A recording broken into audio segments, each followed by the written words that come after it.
欢迎来到我们今天的探讨。今天是2026年3月3号，那个春节档的硝烟可以说才刚刚散去一点点。对，其实各大社交平台上现在全都是关于这些大片的票房战报啊，还有各种口碑争议，到处都是。是的，满天飞。那么今天呢，我们要带你，就是正在听我们对话的你，一起潜入的正是这个春节档里面最特别、争议也最大的一部科幻大片。在这场怎么说呢，非常热闹，甚至有些拥挤的春节档大战里，这部作品确实像是一个特立独行的存在。没错，如果你也对那些能够颠覆认知的宏大故事感兴趣，那你今天绝对来对地方了。它不仅调教了观众的视觉神经，我觉得更重要的是，它试图触碰一些非常敏感的时代神经。所以我们今天的任务其实很简单，就是要带你彻底看透这部在2月17号上映的2026年最新国产科幻大片《星河入梦》。它的英文片名也非常有诗意，叫 Per Aspera ad Astra。对，为了这次深度解析呢，我们可是下足了功夫的。确实看了很多资料，我们翻遍了维基百科上关于这部电影最硬核的背景设定，还梳理了新浪潮新闻、腾讯新闻，还有今日头条上的深度影评。不仅如此，我们还去深挖了知乎上观众们最真实的观影反馈，对，以及各大媒体对它极为残酷的市场分析。我们把这些海量的信息浓缩提炼，就是为了给你呈现最精华、最能让你恍然大悟的洞察。其实你仔细研读这些资料之后，你会发现，关于这部电影的讨论早就超出了电影工业本身的范畴了。怎么说？它触及了我们这个时代，或者说每一个人潜意识里都可能正在深深担忧的一些问题。哇，这听起来有点沉重了。那在我们正式进入剧情剖析之前，我想先请你试想这样一个场景。大家来想象一下，坦白说，如果现在有一个极其先进的系统，它能够用你自己的意识为你量身定制构建一个绝对完美的梦境，一个有求必应的梦。对，在这个梦里你有求必应。你想想看，如果你每天早上都要在北京或者上海的早高峰里挤2个小时的地铁去上班，那简直是噩梦。但是在这个系统里，你不仅不需要通勤，你甚至可以住在一座漂浮在云端的城堡里。听起来太诱人了。是啊，你想见的人都在你身边，你曾经未尽的遗憾也全都被弥补了。但是享受一切的代价是，你身处的现实世界正在一点点崩溃瓦解。面对这样的选择，你会选择醒来吗？这是一个非常直击灵魂的拷问。我们在维基百科的背景设定资料中就看到，这正是《星河入梦》这部电影的核心驱动力，就是那个被称为良梦的虚拟梦境系统，对吧？对，良梦系统。资料里详细解释了这个系统的运作机制，它原本可能只是为了心理治疗或者临终关怀设计的，初衷是好的。但当它失控并向大众全面开放之后，它那种庞大的量子计算需求就开始疯狂地抽取现实世界的能源。我的天，也就是说，当人们在梦境里享受完美人生的时候，现实中的城市正在经历大停电，基础设施全面瘫痪，甚至整个社会秩序都在崩塌。好，我们来拆解一下这部电影的基本盘。电影是由韩延执导，王鹤棣与宋谦领衔主演的。对，故事的起因就是这个良梦系统意外引发了刚刚提到的严重现实危机。为了拯救正在崩塌的真实世界，主角们别无选择，他们只能主动潜入系统。是的，穿越一重又一重的多重梦境，去寻找背后的真相和解决的办法。这里引人入胜的是，电影在呈现这种多重梦境时所展现出的视觉美学。视觉上真的很震撼吗？非常震撼。你想啊，当我们在讨论科幻片，尤其是涉及梦境的科幻片时，很多人脑子里第一时间浮现出来的画面是什么？肯定是好莱坞那种吧，极具几何感、机械感的特效堆积，比如《盗梦空间》里的那种城市折叠，对，或者是漫威宇宙里那种失重空间的奇观。没错，这几乎是标配了。但新浪潮新闻的影评就特别指出，星河入梦完全走了一条颠覆性的路。等等，你的意思是他放弃了那种重工业感的特效？可以这么说。那他靠什么来支撑一部春节档科幻大片的视觉冲击力呢？观众可是要看大场面的。这就是导演韩延在视觉语言上展现出极大野心的地方了。腾讯新闻的深度拆解文章中提到，他非常巧妙地将东方和西方的视觉符号进行了深度融合。东方和西方融合？对，而且这种融合是动态的。我给你描绘一个资料里反复被影评人夸赞的具体场景吧。好，你快说说。主角上一秒还在一个充满霓虹灯、高耸入云的高科技赛博朋克都市里穿梭，很有赛博味儿。对，躲避着系统防御机制的疯狂追杀。但是就在下一秒，当主角的内心产生了一丝动摇，梦境的底层逻辑发生了改变。发生改变会怎样？整个世界瞬间无缝切换成了一种意境深远、留白极多的东方水墨风格场景。哇！钢铁丛林在一瞬间化作了水墨晕染的连绵群山。没错，紧接着当危机再次降临的时候，场景可能又切入到极具幻象色彩的硬核的动作战斗场面。这种环境实时发生异变的设定，听起来主角时时都在经受心理和生理的双重考验啊。确实是这样。对于正在听我们探讨的你来说，这种观影体验感觉就像是在玩一款顶尖的3A 级动作闯关游戏。这个比喻非常贴切。而且，听你这么描述，它的视觉节奏似乎完全不是为了炫技而炫技。绝对不是，它是紧跟跟着每一个梦境里角色的身份和情绪逻辑在随时随地切换的。总结得非常到位。今日头条的一位资深影评人就写道，这种由情绪驱动的场景变化，让梦境不仅仅是故事发生的背影，梦境本身就变成了角色内心世界的具象化表达。比如角色的内心变得宁静或者迷茫的时候，周围的世界就化作了水墨。对，当角色充满愤怒或面临危机时，世界又变成了冰冷的赛博朋克废墟。这也是他之所以能在视觉上被公认为国产科幻新突破的关键原因。他把极其抽象的心理活动变成了具象的视觉过山车。最有趣的地方来了，星河入梦可不仅仅是一部在视觉上让人应接不暇的奇观大片，它还有更深层的东西。要知道，它可是定档在春节档啊！在这个原本大家只想看合家欢、图个乐呵的喜庆日子里，导演居然极其硬核地往电影里塞进了一大堆东西。关于人类意识和技术伦理的深邃哲学探讨。对，这在商业片里是非常罕见的做法。如果我们把它和宏观背景联系起来看，电影里的梁梦系统其实就是一面映照我们当下的镜子。确实，2026年的今天，人工智能也就是 AI 技术的发展速度，在座的每一位应该都能深切感受到了，简直是日新月异。我们甚至已经开始习惯由 AI 来生成画面、生成声音，甚至预测我们的喜好了。是的，它能根据我们的每一次点击，为我们构建一个极度舒适的信息茧房。这么一说，确实让人有点脊背发凉。现在的 AI 越来越懂我们，有时候我甚至觉得我的手机算法比我最亲密的朋友还要了解我晚上想看什么视频。但这种探讨在以往的科幻电影里也不算新鲜了吧？比如 AI 觉醒了，要消灭人类或者机器人暴动之类的老梗，我们看得太多了。这恰恰是新浪潮新闻那篇深度长文所赞扬这部电影的地方。星河入梦并没有落入那种技术作恶的俗套。哦，那他探讨的是什么？他探讨的是一个更高级也更隐蔽的伦理问题。愿闻其详。当技术不再以狰狞的面目出现，不再是拿着枪的终结者，而是极其温柔的、顺从的为你提供一个近乎完美的梦境时，人类该怎么办？哇，这个视角有点意思，是吧？当你在梦里可以拥有完美的生活，你是否还有勇气去面对那个千疮百孔、充满遗憾的现实？你是否还能接纳那个步步完美的自己？这个问题太扎心了，就把原本的外部冲突直接转化成了极度内耗的自我拷问。这其实是对现代人生活状态的一种极其精准的隐喻。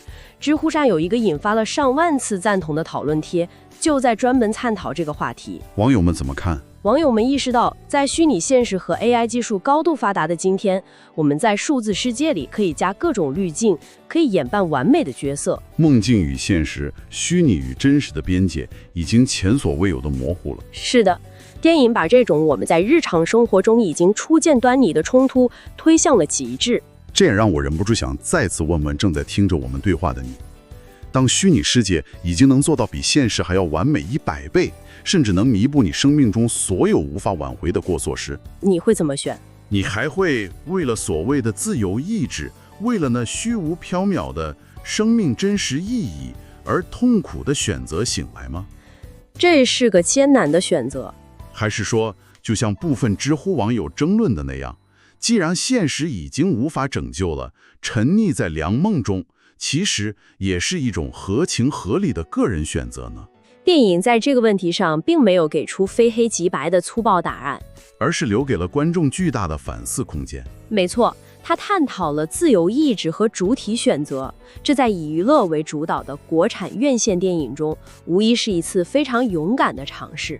不过，如果我们翻看那些真实的观众评价，勇敢的尝试似乎往往也会伴随了沉重的代价，这是不可避免的。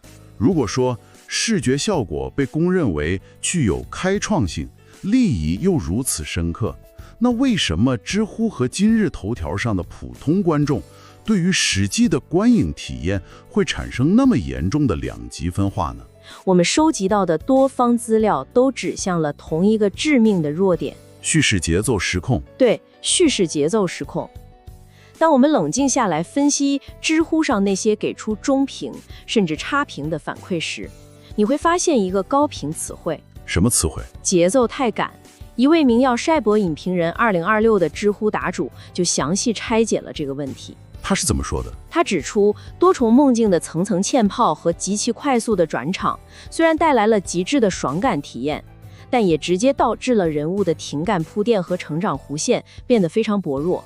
也就是说，在那么宏大复杂的良梦世界观下，每一次转场都要耗费大量的篇幅去让观众理解这层梦境的物理规则和逻辑。对，这就不可避免地压缩了角色内心挣扎的空间，对吧？剖析得非常精准。因为内心戏严重不足，导致主角在面临要在完美梦境和残酷现实中做抉择这一终极高潮时，动机显得不够有说服力。观众看着屏幕上绚丽的画面，却无法真正与角色内心的痛苦产生共情。有时候观众甚至觉得叙事逻辑都没讲清楚，人物莫名其妙地就做出了牺牲，这就会让人觉得有点抽离。是的，这就导致了一个在社交媒体上被广为仇讨的现象。很多人表示，看第一遍时云里雾里，必须得二刷，也就是看第二遍才能理顺那些隐藏的逻辑和人物的深层动机。所以，这一切究竟意味着什么呢？对于一部瞄准春节档的大众商业片来说，要求观众二刷才能勉强看懂故事逻辑，这个门槛显然太高了。这种口碑上的撕裂对它产生了什么实质性的影响呢？这就引出了一个重要的问题，也是各大媒体市场分析的焦点：市场的残酷性。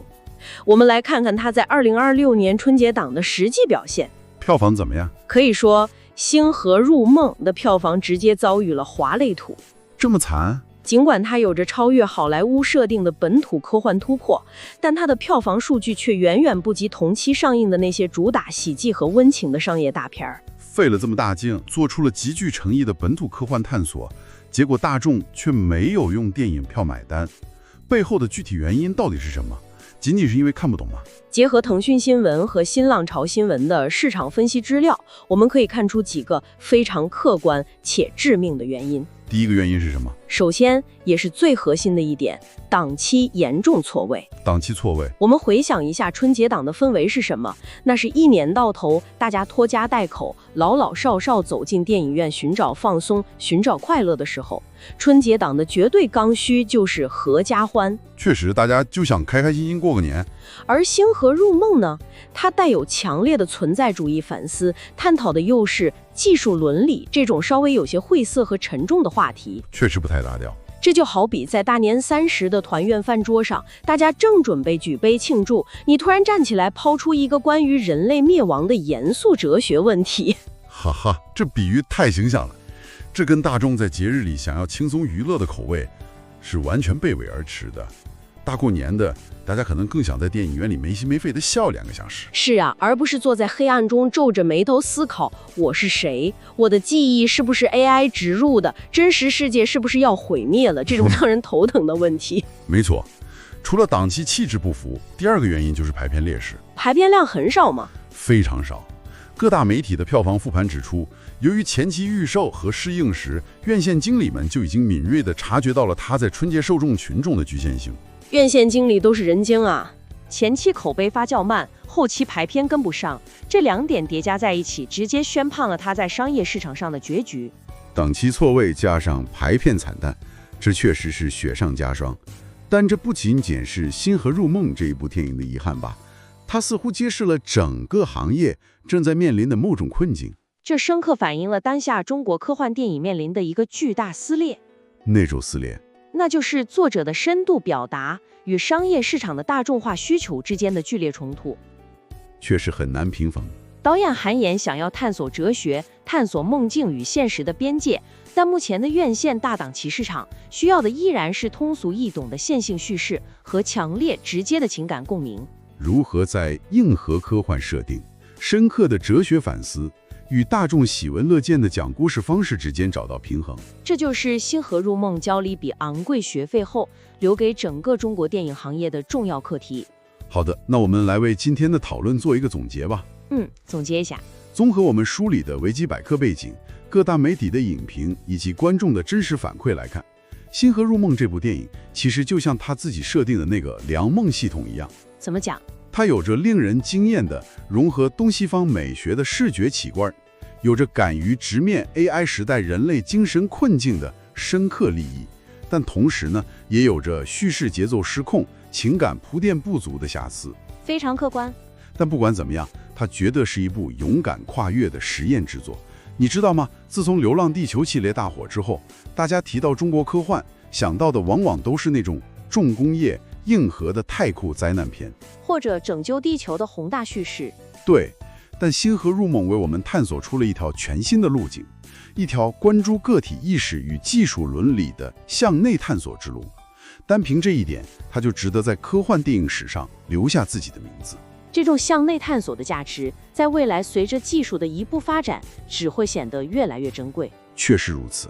而说到向内探索，在今天讨论的最后，我想给你，也就是正在聆听的你，留下一个在所有资料中都没有直接提及，但顺着电影逻辑深挖，会让人细思极恐的课后思考。哦，已经迫不及待想听听你又要抛出什么烧脑的问题了。我们今天花了这么多时间去剖析电影里的良梦系统是如何让人沉沦在完美的虚幻之中，去评判那些角色在面对千疮百孔的现实时，究竟该不该选择醒来。是的。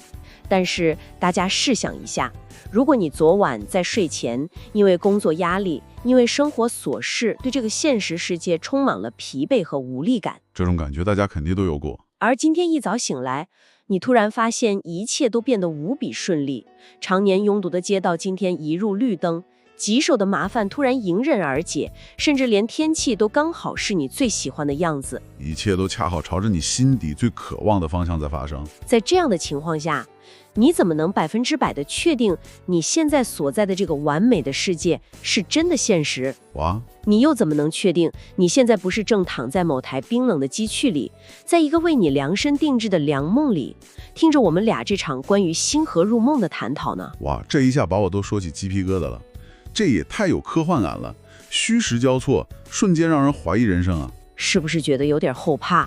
如果你现在正走在路上，不妨抬头看看天空的云彩，看看它们是不是渲染的有些不够真实。好了，今天我们就把你留在这样一个充满悬念和余味的思考里吧。你有什么想法或喜欢的片段吗？欢迎在下方留言分享，我们一起交流。